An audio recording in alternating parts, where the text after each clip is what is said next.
In the 92 years of my life, depressions have come and gone. Prosperity has always returned and will again. Ever wondered what it takes to become the world's first billionaire? Welcome back to Mogul Flicks, where we unravel the untold stories of the world's most influential moguls. Today, our journey delves deep into the annals of history, exploring the extraordinary rise of a man whose name sent shivers down spines, John D. Rockefeller. Can you imagine a titan in the oil industry emerging from the shadows of poverty to shape the course of history? His story is a captivating blend of inspiration and intrigue.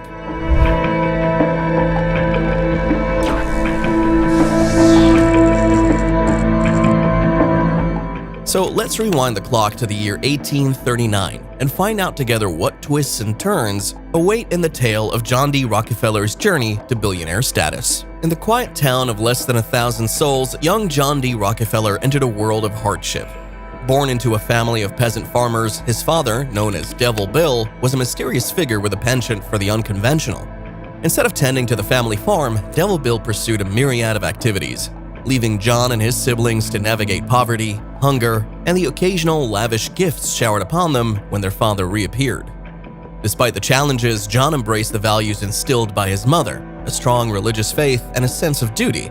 His ingenuity surfaced as he sought ways to contribute to the family's finances. From following a wild turkey into the woods to selling its eggs, John exhibited a resourcefulness that hinted at the entrepreneurial spirit that would later define his legacy. The family's life took a turn when Devil Bill faced public disgrace, forcing them to move from town to town. In Cleveland, Ohio, John, now 16, confronted the reality that college was a distant dream. With his father's absence and a growing family to support, John dropped out of school, determined to find work in the bustling city of Cleveland. After weeks of rejection due to his age, John secured a job at a small firm that needed help with bookkeeping.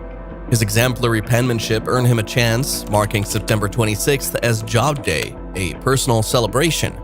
This job became the stepping stone for John's journey into the intricacies of business, instilling in him the aspirations of becoming financially independent. John's career trajectory took an unexpected turn when he befriended Maurice Clark, a chemist, and together they ventured into the produce business. However, it was the discovery of the booming oil industry that fueled John's ambition. The investment in Samuel Andrews Oil Refinery proved to be a game-changer, laying the foundation for what would later become Standard Oil. As Standard Oil expanded its reach, John and Henry devised a cunning plan to secure transport advantages. The oil industry heavily relied on railroads, and Standard Oil exploited this by forming strategic alliances with major railroad companies. One standout move was John's secret collaboration with the Erie and New York Central Railroads, leveraging their desperation for business. With Cleveland at the center of the oil industry, a fierce competition ensued among railroad giants. When the Pennsylvania Railroad pulled out, declaring Cleveland's demise as a refining hub, panic set in. Instead of succumbing to the chaos, John seized the opportunity.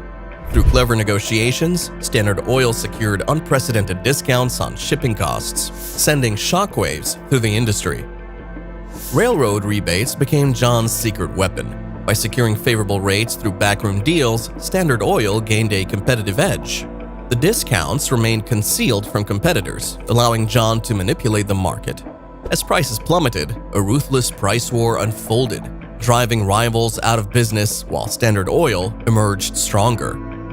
As the nation grappled with economic turmoil, John saw an opportunity to expand Standard Oil's influence. The octopus, as it was aptly named, spread its tentacles across Pittsburgh, Philadelphia, and New York.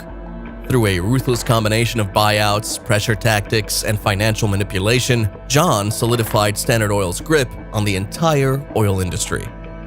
In the late 19th century, John's relentless business strategies inadvertently triggered one of the most violent labor strikes in American history.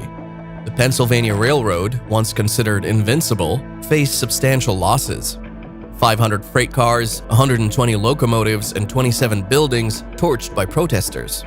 As chaos unfolded, even Rockefeller, the architect of this upheaval, felt the reverberations. The once mighty Goliath, the Pennsylvania Railroad, succumbed to the might of Standard Oil.